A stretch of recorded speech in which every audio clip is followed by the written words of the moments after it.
Welcome back to the Logos of Experience and Truth podcast, where I work to help unlock the mysteries of the beatific vision.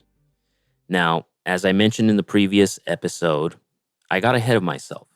In every other episode that I spoke about mysticism or the Logos or the image of God or any of all those different types of things, I didn't establish and define more in depth what the mysteries are, for instance. I'll try and do that, but I'm especially trying to do this without scripting anything. So at this point, I'm basically just pulling things out of my mind. The previous episodes, I heavily outlined, heavily scripted them. Like I said, I was concerned with credibility. I had gone to school for writing, but I was trying to double major in religion. The issue was that at the time of my senior year, the UC school district here in California had decided that you couldn't double count humanities courses. So I couldn't get my religious studies degree at the same time I was trying to get my writing degree. That ended that. So essentially, I don't have a degree in religion, even though I was heavily studying it then.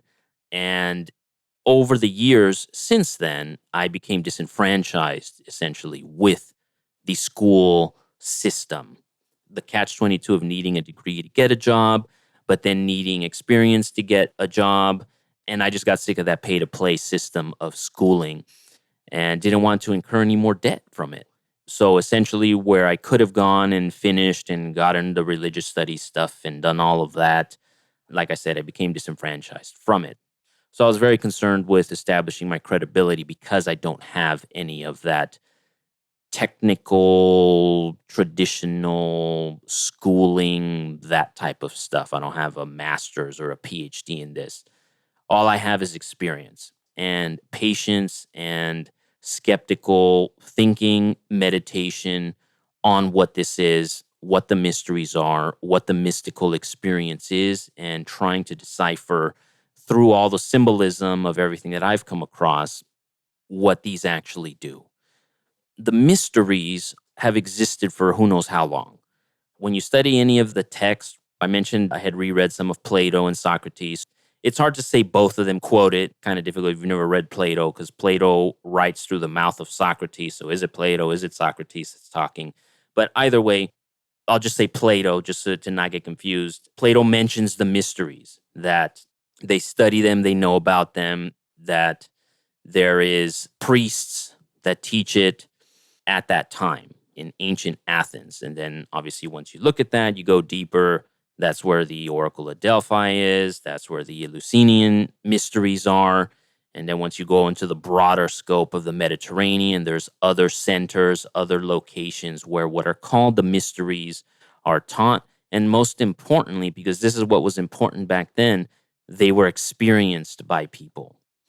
Now, any deeper study into the mysteries, any deeper looking into it, they're very difficult to decipher because one of the rules of anybody that entered into these kind of temporary monasticism, because there were these little temples, these kind of schools, little areas, and you would go to them, and there were different ones. One could be a real short one, others could be a much longer one. So there's different differentiation when it comes to them, but kind of thinking of them as almost like a spa, right? If you went to a spa for a weekend and you got to relax, but they also taught you some wacky stuff and you left, thinking differently.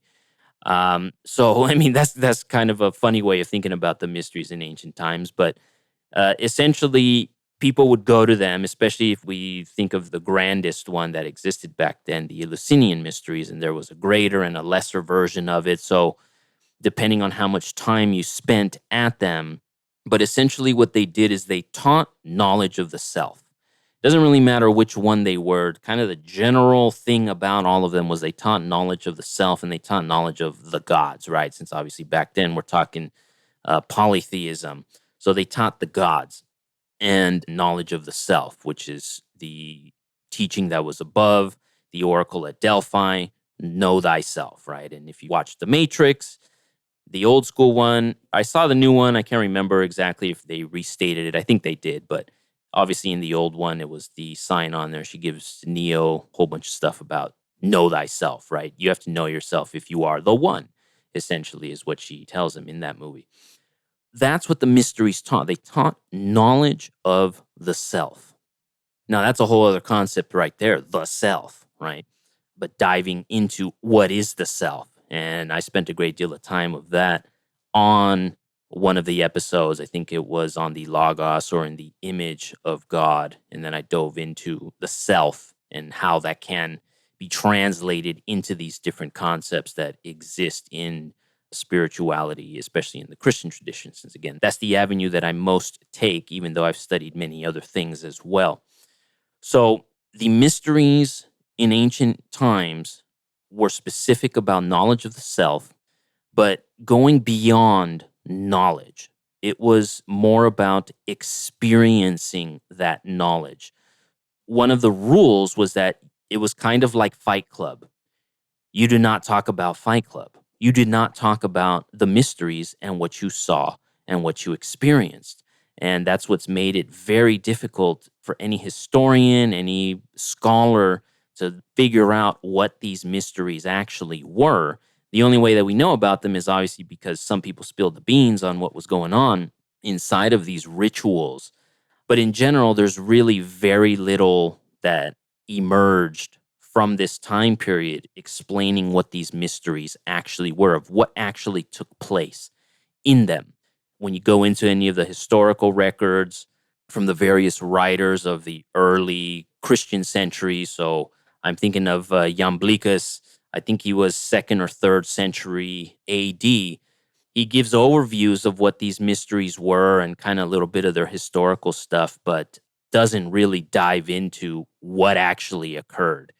You know, I think there was one report from the Eleusinian Mysteries of you kind of go into these underground caverns and there's all these different things and they show you this and they show you that. And it seems there was a lot of use of sound and light to kind of disorient you, to try and create and implant something into your mind that would help you to understand the mysteries of what the mysteries are. Essentially, the mystery of the self, the mystery of existence, the mystery of the gods is the key ideas that they were trying to impart onto a person that decided to enter into these the mysteries.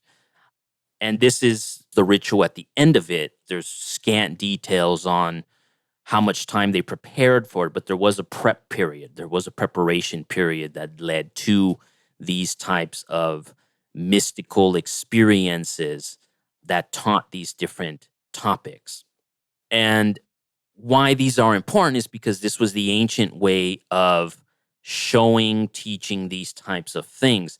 Now, the mysteries in today's sense, in the sense that I'm talking about, and in the sense that more people might be more familiar with, are essentially the sacraments of the church, Christianity, and whatever sacraments still remain in the Protestant division of Christianity, because that's essentially what sacrament translates to. Sacrament is mystery. So, in the Christian sense, the sacraments are the mysteries of God interacting with us, how God interacts with us, how God imparts his being to us in some mysterious way, right? Is why they're called the sacraments.